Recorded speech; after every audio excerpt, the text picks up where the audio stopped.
क्या करेंगे सर, जैसे 12 तारीख को रोड पे उतरे थे वैसे ही हम लोग फिर से रोड पे उतरेंगे।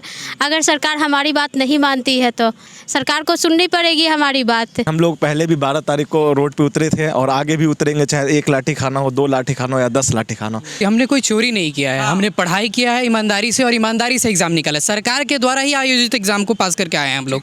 तो हम लोग अपने हक के लिए कुछ भी करेंगे। अगर जिंदा हैं तो अपना आवाज़ हमेशा बुलंद करते रहेंगे और किसी भी हद तक जा सकते हैं। देखिए, हम लोग तो सिलेक्शन होने के बाद झेल रहे हैं। आप उनसे पूछिए जिनका सिलेक्शन ही नहीं हुआ है। सिलेक्शन होने के बाद हमारी बस ज्वाइनिंग पे बात आके रुकी है, तब हम लोगों को इतना झेलना पड़ रहा है, हम लोग को विरोध करना पड़ रहा है, रोड पे उतरना पड़ रहा है। जिन्होंने एग्ज़ाम दे रखा है या जो वैकेंसीज़ का वेट कर रही हैं, आप उनसे जाके पूछिए कि उनका क्या हालत है।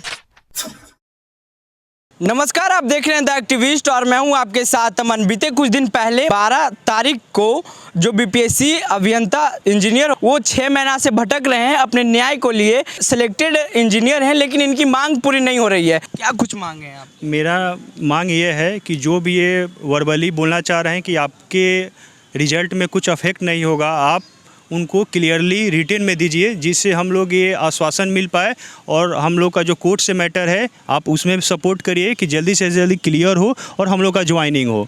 क्योंकि जो ये रेट्रोस्पेक्टिव का बस वो 2-3 लाइन ही जो है चीज़ें मतलब वो चीज़ को उलझा रही है, कन्फ्यूजन क्रिएट कर रही है और ये मैटर कोर्ट में भी उसको उलझाने में सपोर्ट करेगा। तो बस जो 2-3 लाइन है रेट्रोस्पेक्टिव 6/3/19 से लागू होने का, और जो ये साइनिंग मतलब हुआ है, गेट से पास हुआ है 9/11/2012 से पास हुआ है, तो इसका इफेक्ट भी 9/11/2022 से होना चाहिए था, न कि 6/3/2019 से होना चाहिए था। हम लोग का एडवर्टाइजमेंट 8/3/2019 का है और ये लोग 9/11/2022 में लागू हुआ है और अफेक्ट होने का बात कर रहे हैं 6/3/2019 से हो रहा है।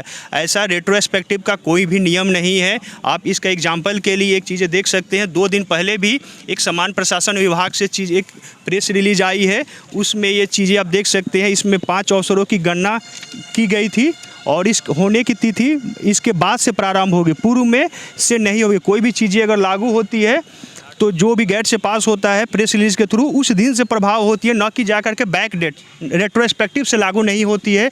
हम आपसे भी ये पुनः आग्रह करते हैं कि इसके विषय में भी आप भी इसे पथ निर्माण विभाग में जाएं, इनसे रिलेटेड मिनिस्टर से, पथ निर्माण के मिनिस्टर तेजस्वी प्रसाद यादव है, उनसे भी इस क्वेश्चन को करें कि क्यों सिलेक्टेड जो इंजीनियर है इसमें क्यों ये दुविधा क्रिएट हो रहा है।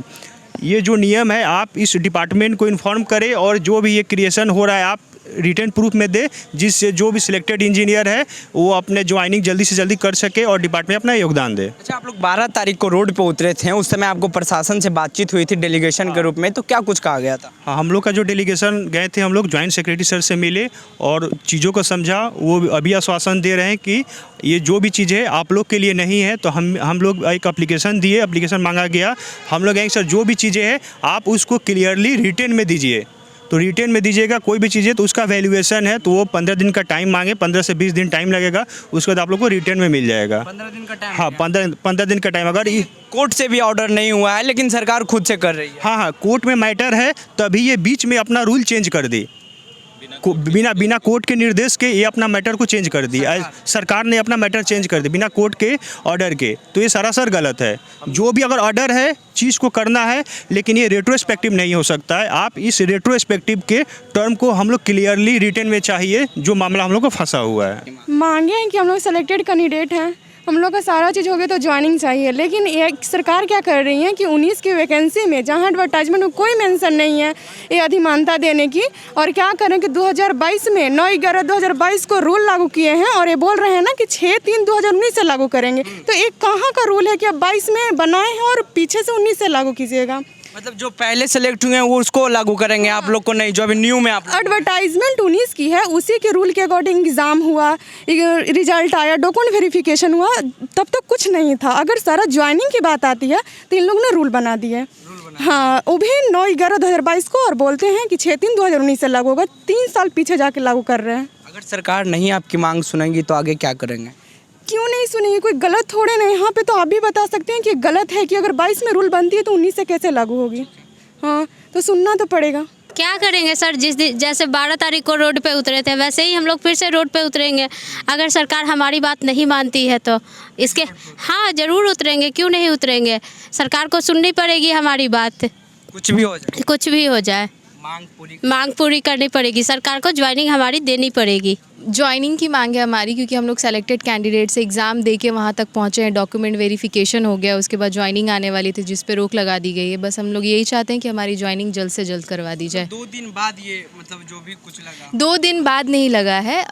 ये देखिए, हमारा जो एडवर्टीज़मेंट आया था वो 8 मार्च 2019 को आया था, और जो हम लोगों ने एग्ज़ाम दिया है वो मार्च 2022 में दिया है, और 15 जून को हमारा रिज़ल्ट आया है। उसके बाद हम लोगों का डॉक्यूमेंट वेरिफिकेशन हो गया है, ठीक है। और नियम जो बना है वो 9 नवंबर 2022 को बना है, और उसको उस नियम को ये लोग लागू कर रहे हैं 6/3/2019 से, हमारे एडवर्टीज़मेंट के जस्ट 2 दिन पहले से।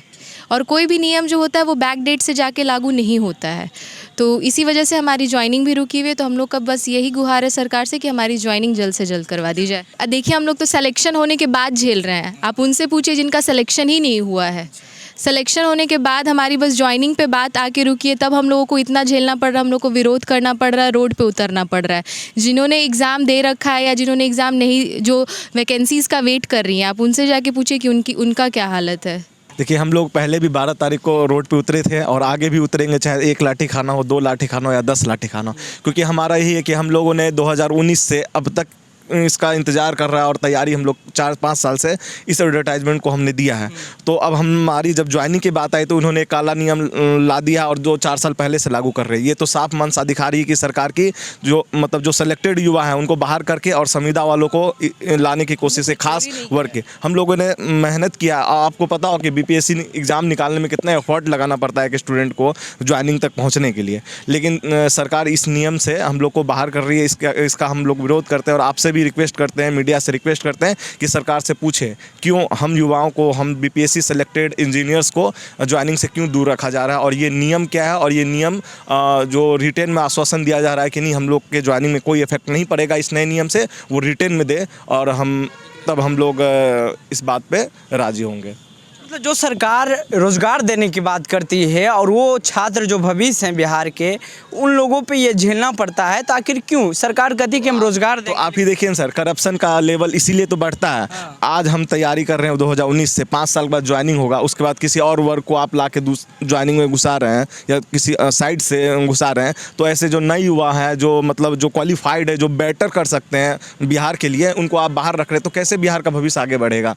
यहाँ से साफ मंशा पता चले। इसीलिए बिहार जो प्रगति करना चाहिए था, हमको लगता है नहीं कर पा रही है। ये सरकार खुद से कर रही है। ये तो सरकार के अनुसार ही ना, जो भी डिपार्टमेंट काम करती है वो सरकार के अकॉर्डिंग ही काम करती है। अगर सरकार जो आदेश देंगे वही बिहार के जो भी डिपार्टमेंट RCD हो गया, BCD हो या BPSC हो गया, उसी के नियम को फॉलो करती है। बस मांग के लिए कुछ भी कर सकते हैं। जी, हमने कोई चोरी नहीं किया है, हमने पढ़ाई किया है ईमानदारी से, और ईमानदारी से एग्ज़ाम निकाला है। सरकार के द्वारा ही आयोजित एग्ज़ाम को पास करके आए हैं हम लोग। तो हम लोग अपने हक के लिए कुछ भी करेंगे, अगर जिंदा हैं तो अपना आवाज़ हमेशा बुलंद करते रहेंगे, और किसी भी हद तक जा सकते हैं। किसी भी हद तक? बिल्कुल, किसी भी हद तक जा सकते हैं, बिल्कुल कुछ भी कर सकते हैं। अब हमारे पास कुछ होप ही नहीं है, और हमने चोरी थोड़ी किया है कि डर जाएंगे, छुप जाएंगे। हम सबके सामने हैं, पुलिस प्रशासन, जिला प्रशासन सबके सामने है, और विरोध करते रहेंगे।